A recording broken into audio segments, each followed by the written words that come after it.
Hello, आज आपला प्रिपोजिशनचा दुसरा व्हिडिओ. राईट, पहिला व्हिडिओ आपण अभ्यासला. पहिला व्हिडिओ होता प्रिपोजिशन ऑफ टाइम आणि हा दुसरा व्हिडिओ आहे प्रिपोजिशन ऑफ पोझिशन. या व्हिडिओमध्ये आपण महत्त्वाचे जे पोझिशन दर्शवणारे प्रिपोजिशन बघणार आहोत ते कोणते आहेत? At, in, between, among, on, upon, above, over आणि बिलो आणि अंडर. आधी आपण बघू ॲट आणि इन. ज्यावेळेस आपल्याला ॲट वापरायचा असतो, ॲट, तर एखाद्या गोष्टीच्या आपण जवळ आहोत, जवळ,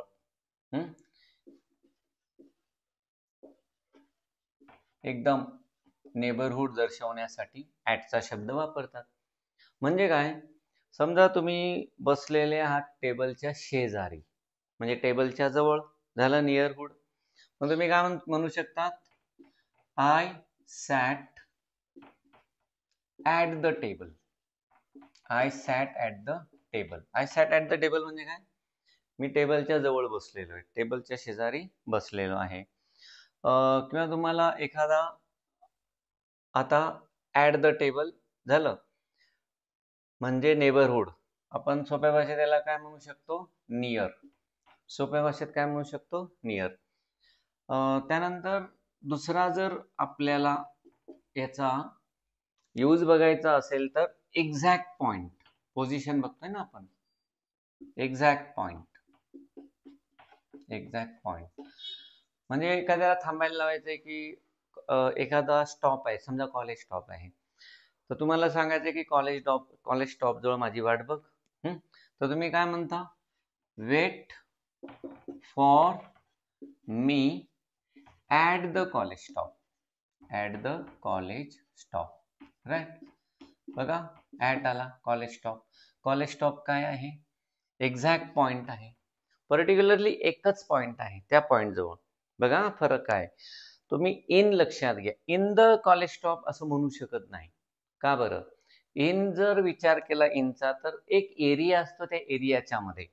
आता जसं इथे नेबरहूड आहे तसं इनसाइड. इनसाइड म्हणजे keep this bottle, keep this bottle in the fridge. Keep this bottle in the fridge. फ्रीजच्या मध्ये. किंवा find my pen, find my pen in the drawer. In the drawer. आता हा ड्रॉवर शब्द आहे कशाच्या तरी आत, आणि कशाच्या तरी एक्झॅक्ट पॉइंट काय सांगतो? कॉलेज स्टॉप वर आणि फ्रीज मध्ये, ड्रॉवर मध्ये. पण हा यूज जरा वेगळा आहे. I sat at the table. टेबलच्या शेजारी बसलो. आता आपल्याला ॲट आणि इन दोघं सोबत जर वापरायचे झाले तर आपण कसं वापरतो? कारण हा एक्झॅक्ट पॉइंट आहे आणि इन म्हणजे थोडा लार्जर एरिया आहे. मग अशा वेळेस आपण काय करायचं असतं ते आपण समजून घेऊ.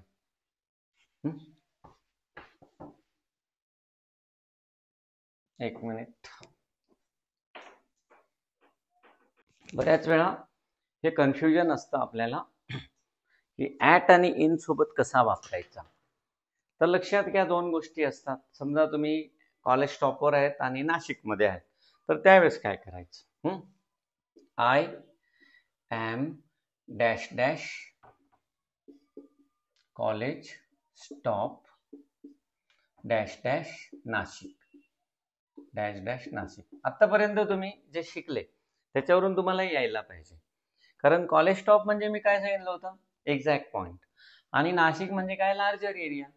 जेव्हा दोन गोष्टी एकत्र येतात, एक एक्झॅक्ट पॉइंट असतो आणि एक लार्जर एरिया असतो, त्यावेळेस एक्झॅक्ट पॉइंटला आपण वापरतो ॲट आणि लार्जर एरियाला आपण वापरतो इन वापरतो. पण हेच जर नाशिक इकडे आलं तरी पण काय होऊ शकतं बघा. I live dash dash Nashik. I live dash dash Nashik dash dash Maharashtra. Maharashtra. Right. बघा आता काय फरक पडेल. छोटा पार्ट किंवा एक्झॅक्ट पॉइंट कोणता आला? नाशिक. लार्जर एरिया कोणता आला? महाराष्ट्र. म्हणजे इथे आपल्याला बिंदास इन लिहायचं आहे, इथे आपल्याला बिंदास ॲट लिहायचं आहे. अशा प्रकारे I am at college stop in Nashik. I live at Nashik in Maharashtra. Right, हा झाला ॲट आणि इन. त्यानंतर आपल्याला आता पुढचा जो पुढचा जो प्रिपोजिशन शिकायचा आहे ती जोडी आहे बिटवीन आणि अमंग. बिटवीन आणि अमंग बऱ्याच जणांना हे ठाऊकही असेल. जे मुलं रेग्युलरली अभ्यास करतात त्यांना दोघांमधला फरक माहिती असतो. काय फरक आहे दोघांमध्ये? बिटवीन कुठे वापरतात? बिटवीन वापरतात फक्त दोन गोष्टींच्या मध्ये काही असेल तर. राईट, समजा दोन टेबल आहेत आणि दोन टेबलच्या मध्ये खुर्ची आहे, तर काय लिहिणार तुम्ही? देर is a chair. There is a chair between. काय लिहिलं? Between two tables. Between two tables म्हणजे कोणत्याही जगातल्या दोन गोष्टी, त्या दोघा गोष्टींच्या मध्ये जर काही असेल तर कोणतं प्रिपोजिशन वापरणार? बिटवीन. समजा तुम्ही मम्मी आणि पप्पा दोघांच्या मध्ये बसलेले आहेत, तुम्ही काय म्हणणार? I am sitting. I am sitting dash dash dash dash my parents. Plural लिहिलंय म्हणजे पॅरेंट्स जनरली दोन असतात, मम्मी आणि पप्पा, म्हणून इथे काय येणार आहे? बिटवीन. राईट, आय एम राहिला I am sitting between my parents. अशा प्रकारे या ठिकाणी बिटवीन हा फक्त दोन जणांच्या मध्ये, दोन झाडं, दोन घरं, दोन टेबल, दोन माणसं मध्ये जर असेल तर बिटवीन. अमंग मात्र दोन पेक्षा जास्त. आता समजा तुम्ही जंगलात खेळताय, थोडस छोटस जंगल आहे आणि त्याच्यात मुलं उड्या मारतायत, तर तुम्ही काय म्हणणार? We are playing. We are playing dash dash trees. Dash dash trees. आता भरपूर झाड आहेत तिथं, असं काहीच कुठूनच कोणत्याच अँगलने मेन्शन होत नाही की दोनच झाड आहेत. ट्रीज म्हटलं म्हणजे जास्त झाडं, असं काही कंपल्सरी नाही की ते दोनच आहेत, ते दोनपेक्षा जास्तच आहेत, बरेच झाडं असतात. We are playing among trees. काय लिहिणार? Among trees. आता खूप सारे मुलं समजा वर्गात आलेले, त्यांना चॉकलेट्स वाटायचे आहेत. काय सांगायला? समजा मला एखाद्याला सांगायचंय हे सगळे चॉकलेट्स मुलांमध्ये वाटून द्या, मी काय म्हणणार? Distribute these sweets. Distribute these sweets among the children. Among the children. काय समजलं? दोन पेक्षा जास्त गोष्टी असतील त्याच्यामध्ये जर असेल तर अमंग, फक्त दोन गोष्टींच्या मध्ये असतील तर बिटवीन. अशा प्रकारे अमंग आणि बिटवीनचा हा महत्वाचा यूज समजून घेतला आपण. आता आपल्याला जायचंय पुढच्या प्रिपोजिशन्स कडे, आणि हा पुढचा प्रिपोजिशन सुद्धा तेवढाच महत्वाचा आहे. बोर्ड जरा काळा होतोय आज. बघा, पुढचा प्रिपोजिशन आहे अबोव आणि ओव्हर. खरं तर अबोव म्हणजे सुद्धा काय? अबोव म्हणजे सुद्धा हायर दॅन, म्हणजे कशाच्या तरी वरती. आणि ओव्हर म्हणजे पण काय? ओव्हर म्हणजे सुद्धा हायर दॅन, कशाच्या तरी वरती. ओव्हरचा अजून एक अर्थ आहे, तो इथे लिहून ठेवतो मी, तो म्हणजे कव्हरिंग समथिंग. Covering something. असे आपण या ठिकाणी तीन वापर बघणार आहोत. Higher than. आता समजा माझ्या डोक्यावरती, परंतु एक्झॅक्ट स्ट्रेट नाही, थोडं तिरप, काय आहे? पंखा आहे, फॅन आहे. काय लिहिणार मी? There is a fan. There is a fan above my head. Above my head. आता पोरांनो, मित्रांनो, हा जो अबोव शब्द आहे हा एक्झॅक्ट वरती दाखवत नाही, थोडा क्रॉस असतो. डोक्याच्या वरती आहे मात्र थोडा क्रॉस आहे. देर is a fan above my head. पण एक्झॅक्टली डोक्यावरती असेल तर, एक्झॅक्टली डोक्यावरती असेल तर देर इज अ फॅन. आता मी काय म्हणेल? ओव्हर माय हेड. ओव्हर माय हेड म्हणजे थोडा तिरपा असतो डोक्याच्या वरती, हा एक्झॅक्टली वरती असतो. तिसरा अर्थ घेऊया, कव्हरिंग समथिंग. कव्हरिंग म्हणजे काय? आता समजा टेबल आहे, टेबलवर क्लॉथ टाकला, तो क्लॉथ काय करतो? टेबलला कव्हर करतो. किंवा समजा तुम्ही झोपलेले आहेत, थंडीचे दिवस होते, पप्पांनी पाहिलं, आले आणि तुमच्या अंगावर काय टाकलं? ब्लँकेट. त्या ब्लँकेटने तुम्हाला काय केलं, कव्हर केलं. म्हणजे ओव्हर हा शब्द कव्हरिंग या अर्थाने कसा वापरतो बघा. He spread a table cloth. He spread a table cloth over the table. आता इथे ओव्हर एवढ्यासाठी म्हणावं लागेल कारण त्या क्लॉथने टेबलला पूर्ण कव्हर केलं. किंवा मग my father put a blanket. Over me. आता ते मला पूर्ण कव्हर केलं म्हणून मी ते काय लिहिलं, ओव्हर लिहिलं. अशा प्रकारे ओव्हर, अबव आणि पुन्हा ओव्हरचा दुसरा यूज व्यवस्थित लक्षात घ्यायचा. ठीक आहे. आता आपल्याला जायचंय पुन्हा पुढच्या प्रिपोजिशनकडे. पुढचं प्रिपोजिशन आहे बिलो आणि अंडर. राईट. हा बिलो आणि अंडर एक्झॅक्टली अपोजिट आहे. कशाच्या? तो अपोजिट दिसतोय अबव आणि ओव्हरच्या. अबवचा अपोजिट काय झालं, बिलो. आणि अंडर कशाचा अपोजिट झालं, ते अपोजिट आहे ओव्हरच. राईट. मग बिलो म्हणजे काय ना, एक्झॅक्टली खाली की थोडं तिरपं खाली. ओके. त्यांचा मिनिंग कसा येतो लक्षात घेण्यासाठी. बिलो म्हणजे लोअर दॅन. बिलो म्हणजे काय, लोअर दॅन.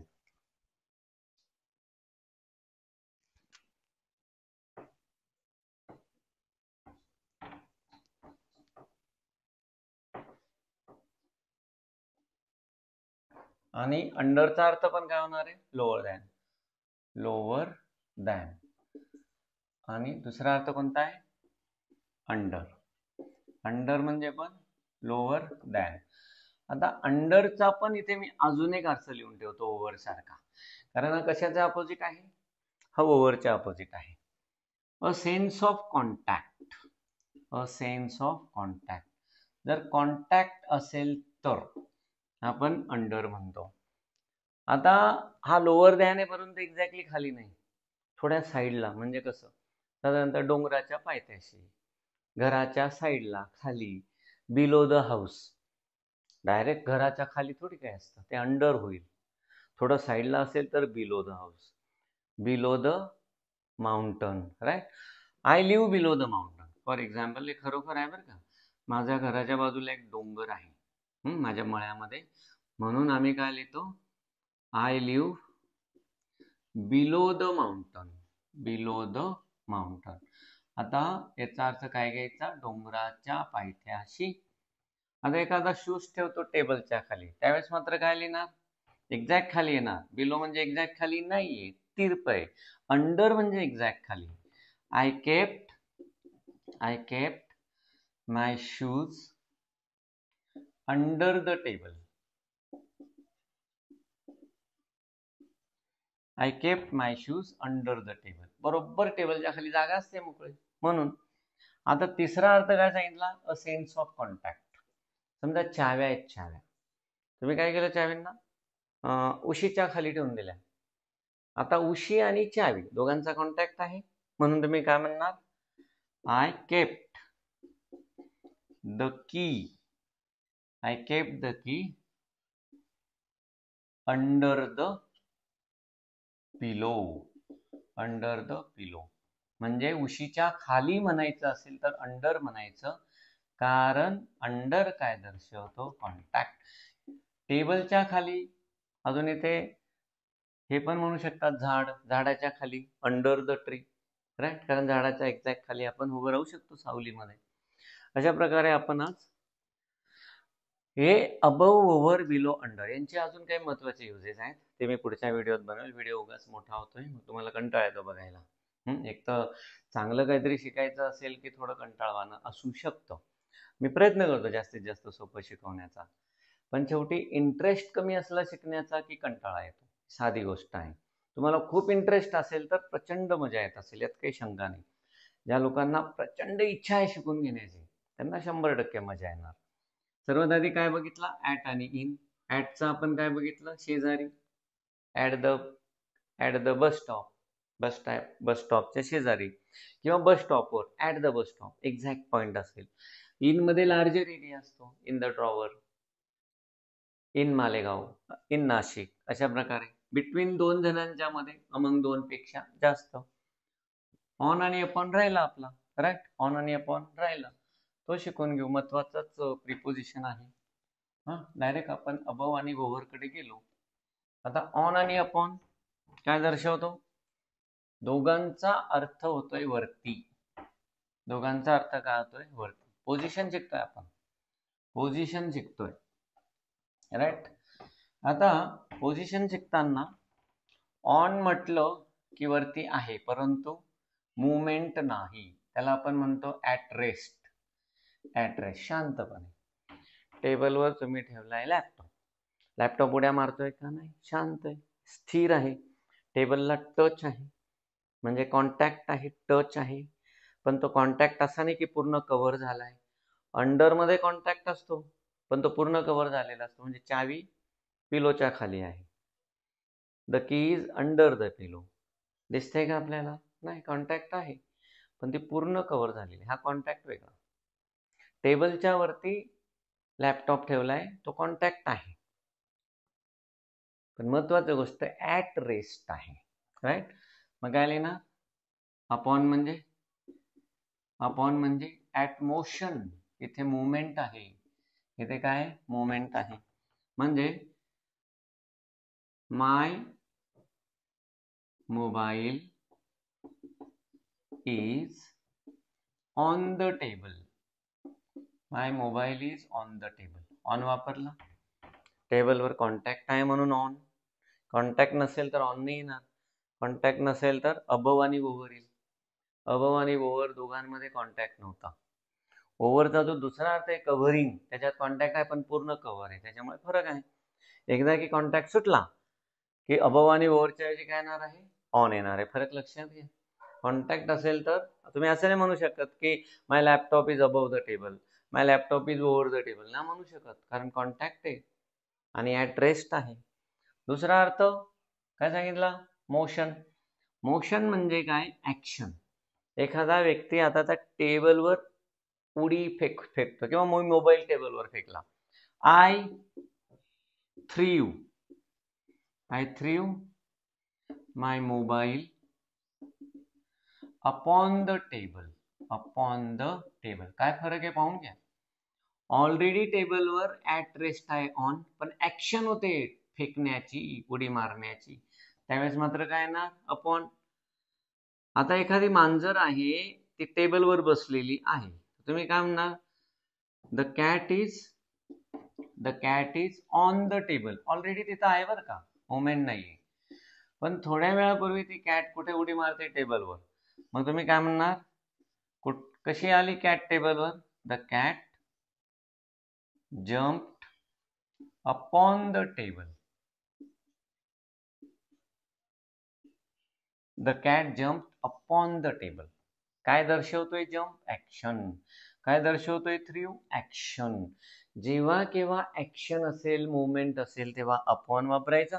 जेव्हा मुवमेंट नाही, गोष्टी रेस्टमध्ये म्हणजे शांत आराम करत बसलेल्या असतील, तेव्हा काय वापरायचा, ऑन. ठीक आहे. आवडला तर लाईक करा, शेअर करा, आणि बऱ्याच जणांनी सबस्क्राईब केलेलं नाही, फक्त व्हिडिओ बघता, करून टाका ना. कमेंट पण करा, थोडासा उत्साह वाढवा. ऑलराईट, ठीक आहे, थँक्यू. पुढच्या व्हिडिओमध्ये अबव, ओव्हर, बिलो, अंडर, फक्त या चारींचा थोडा डिटेलमध्ये व्हिडिओ बनवणार आहे. फार महत्त्वाचे आहेत ते. फार वेगवेगळे प्रकार असतात ज्यांच्यामध्ये वापरतो आपण, आपल्याला माहिती नसतं, ते माहिती करून द्यायची जबाबदारी माझी. वेट करा, लगेच येतोय. तोपर्यंत कमेंट करा, लाईक करा, सबस्क्राईब करा, मित्रांसोबत शेअर करा. थँक्यू.